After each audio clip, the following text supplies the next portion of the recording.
This is One on One.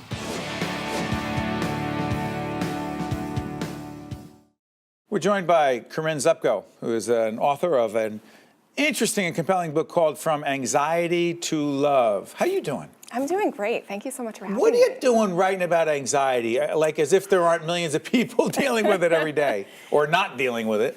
Possibly, but it is a rampant problem. I'm writing about it because of what I went through, and I hope to help others. And the feedback that I've gotten about the book already has been really heartwarming. What's the message of the book?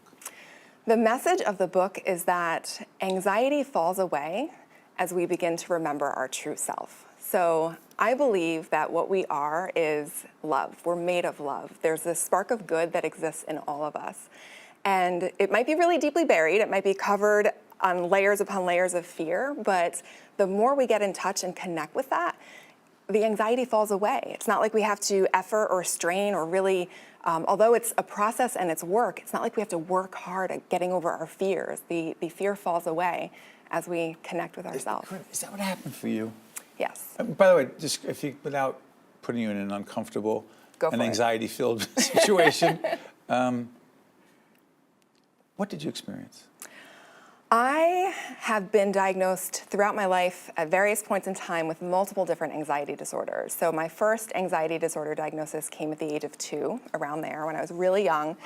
Separation anxiety disorder. My poor mother could not leave the room, even in our own house, without me screaming my head off. And the anxiety, I grew out of that, but I like to think about how fear is kind of like a shapeshifter. So it sort of will go underground and morph and change and maybe come out another way. It pops up sometimes. Like where did that come from? Like a leaky pipe, until you start to get to the root of the fear. So I grew out of the separation anxiety, but I had a lot of phobias develop, and I started worrying about getting sick. You know, every little pang of pain, I was like, am I dying of a terrible disease? The what ifs. The what ifs. By the way, I never said this on the air. I had that too.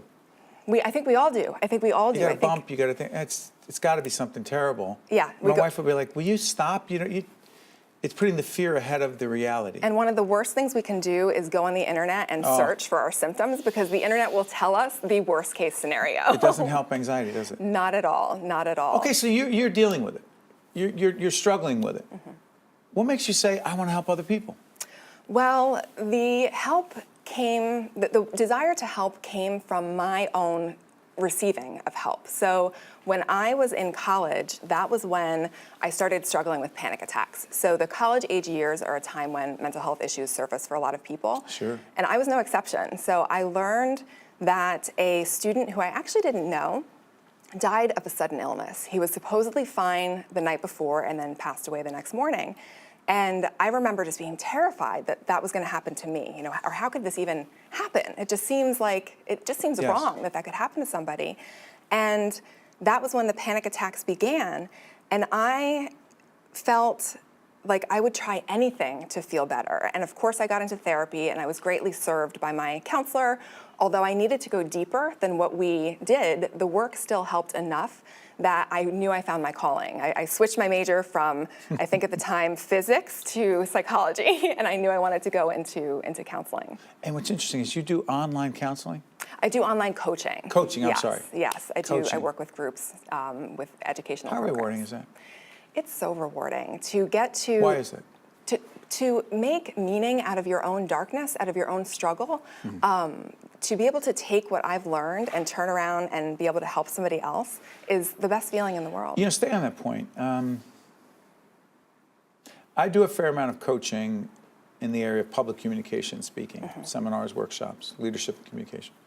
And very often the people who are speaking in public will often say in a seminar, I literally can't do it. What do you mean? They're top-level executive, mid-level manager, whatever. He or she says, I can't do it. And part of the way, it's not really about me, but part of the way I deal with them and help them is to talk to them about some of the anxiety I felt and sometimes continue to feel about performance anxiety in public situations. And very often they'll say, without belaboring the point, no, that's ridiculous. You've never done that. This is what you do professionally. But the reality is, if you don't tell people for real, and I can cite chapter and verse about when I literally had a full-blown whatever, they think they're the only ones, don't they? And that's what anxiety always does. It's just me. We always think it's just us. And I can't tell you, when I started talking about this publicly and writing about it and blogging about it, I had so many people come to me from elementary, high school, and college and say, oh my gosh, Corinne, I had no idea I have had anxiety also. I've struggled with this for years, be it anxiety or depression. So we don't talk about it enough, and we really need to. It's not permanent? I don't believe it is at all, because like I said before, when we start to connect with who we really are and drop the layers of fear, the healing that I've experienced, if you could see me before and after, it's like night and day. Like right now? Like right now. You're really good on television right now. I forgot to I shouldn't tell you you're on television. I'm just having a conversation. Would you have been different 10 years ago? Well, even to give you a specific example, in 5th grade, I was so petrified to get up on stage in the spelling bee that I spelled that first word incorrectly on purpose. No, you didn't. I did not want to. And you knew how to spell it. Oh yeah, oh yeah. And today? And today, right here. I'm speaking to large groups of people. I'm flying on airplanes where in the past, I used to write a goodbye letter to my family every time I get on a plane, just in case.